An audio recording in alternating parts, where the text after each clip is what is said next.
अस्सलामुअलैकुम to everyone and welcome to another Q&A Sunday special.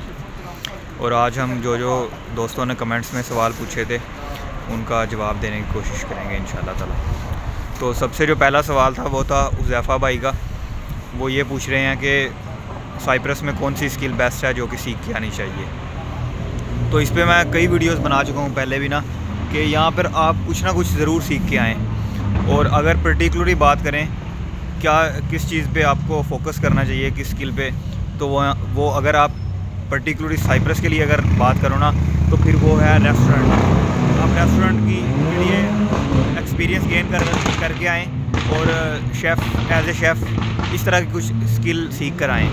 अगर आप यहाँ पर स्किल्स की बात करें तो बाकी भी और भी स्किल्स हैं, लाइक आप अगर कंप्यूटर में आप प्रोफेशनल हो, ठीक है, एक्सपर्ट हो, तो आप कोडिंग वगैरह इस तरह की चीज़ें, मतलब कुछ ना कुछ ज़रूर सीख के आना चाहिए। लेकिन यहाँ पर जो ज़्यादा काम है वो रेस्टोरेंट्स का ही है, तो मैं यही रिकमेंड करूँगा कि आप एज ए शेफ़ जो है वो एक्सपीरियंस गेन करके आएँ।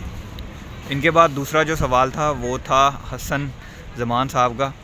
वो ये पूछ रहे हैं कि यहाँ पर साइप्रस में मैं स्टडी करना चाहता हूँ और साथ साथ जो है वो कंस्ट्रक्शन का काम करना चाहता हूँ, तो क्या ये काम ज़्यादा सख्त तो नहीं है, और कौन कौन से काम सख्त हैं और क्या ये बेहतर है। ये उनके सवाल का जो है वो कॉन्टेक्स्ट है। तो देखें, कंस्ट्रक्शन का काम हाँ आप कर सकते हैं, डेफिनेटली कर सकते हैं, लेकिन उसमें ये है कि है थोड़ा सा मुश्किल, बल्कि आप अगर कहो ना द टफेस्ट जॉब है यहाँ पर। अगर बाकी जॉब्स के साथ आप कंपेयर करो, कंस्ट्रक्शन की जो जॉब है इसमें जो सैलरी है वो ना डेली बेस पर होती है आपको डेली इसके मिल सकते हैं 50 to 60 यूरोस। सैलरी काफ़ी डिसेंट है, लेकिन हाँ ये है कि काम बहुत ज़्यादा मुश्किल है।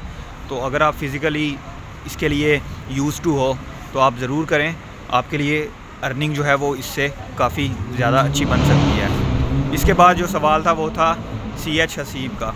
वो ये पूछ रहे हैं कि भाई आपका जो पासपोर्ट था वो अपॉइंटमेंट के बाद कितने दिन बाद आया था स्टिकर लग के। तो मेरा जो पासपोर्ट था ना वो मुझे अपॉइंटमेंट एक्चुअली बहुत देर में मिली थी, तो मेरा वीज़ा एक्सपायर होने से जस्ट 3-4 दिन पहले पासपोर्ट आया था, ठीक है। लेकिन अगर मैं जनरली बात करूं तो 1 मंथ का टाइम लगता है जब आपको अपॉइंटमेंट मिले। वीज़ा मिलने के बाद अपॉइंटमेंट मिलने में भी 1 माह लग सकता है, क्योंकि आजकल साइप्रस के वीज़ाज़ काफ़ी ज़्यादा आ रहे हैं। तो अपॉइंटमेंट के बाद ना इन शॉर्ट 1 माह आपका लगता है पासपोर्ट आने में।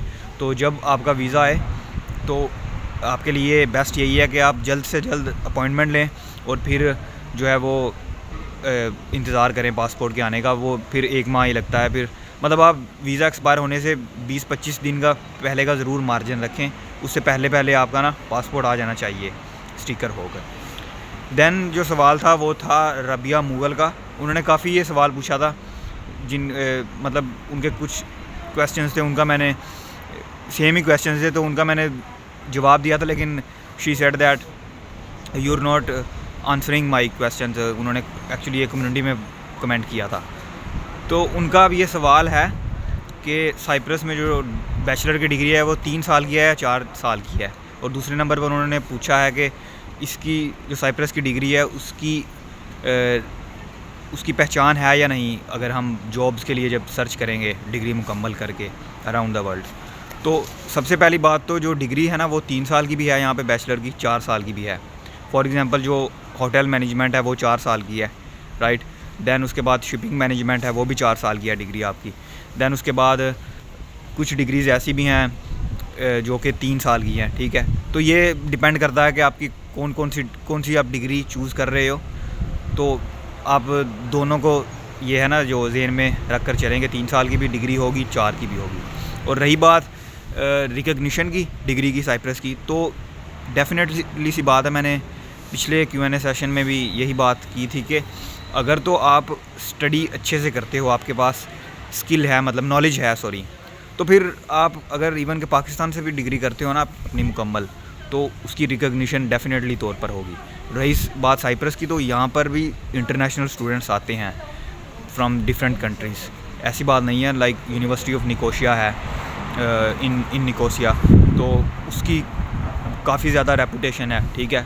तो अगर आप ठीक से दिल लगाकर अगर अच्छा स्कोर करते हो बैचलर में या वट एवर जिसमें भी, मास्टर्स में भी, तो उसकी रिकग्निशन आपको ज़रूर मिलेगी और वो आपके लिए काम ज़रूर आएगी। लेकिन अगर आप जस्ट डिग्री मुकम्मल करते हो और आपके पास नॉलेज कुछ भी नहीं है, स्कोर भी आपका जो है वो बहुत जो है वो आप कह सकते हो कि सेटिस्फैक्ट्री नहीं है, तो फिर आप चाहे कहीं भी चले जाओ, किसी भी यूनिवर्सिटी से डिग्री ले लो, तो उसकी आपको कोई वर्थ भी नहीं मिलने वाली।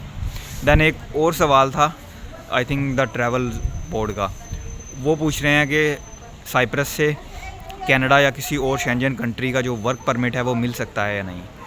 तो इसकी भी मैंने बात ना एक और वीडियो में की थी, आप जाकर आप प्लेलिस्ट में जाकर वीडियो चेक कर सकते हैं। तो फिर भी मैं दोबारा अगर बताता चलूँ तो ज़्यादा ना यहाँ से वीज़ा लगने के चांसेस ज़्यादा ब्राइट है नहीं, अगर टू बी ऑनेस्ट मैं बात करूँ, ठीक है। तो आपके अनलेस कि आपकी जो फ़ाइल है वो बहुत स्ट्रॉन्ग हो, फिर आपका वीज़ा लग सकता है वर्क परमिट का। लेकिन अभी तक क्योंकि ये शेंजन का पार्ट नहीं है, तो यहाँ से मैं कहूँगा कि ज़्यादा ब्राइट चांसेस नहीं है कनाडा या फिर प्रीमियम कंट्रीज़ की आप बात करो या शेंजन कंट्रीज़ की बात करो। आई होप कि जो आपने पूछा उसका आपको जवाब मिल गया होगा, और बाकी अगर कोई मज़ीद पूछना चाहता है तो वो कमेंट्स में दोबारा पूछ सकता है इस वीडियो के नीचे। और for the further updates you can follow me on Instagram, link जो है वो डिस्क्रिप्शन में है। And if you like the video do subscribe the channel so that you may stay tuned for the further updates. अल्लाह हाफिज़।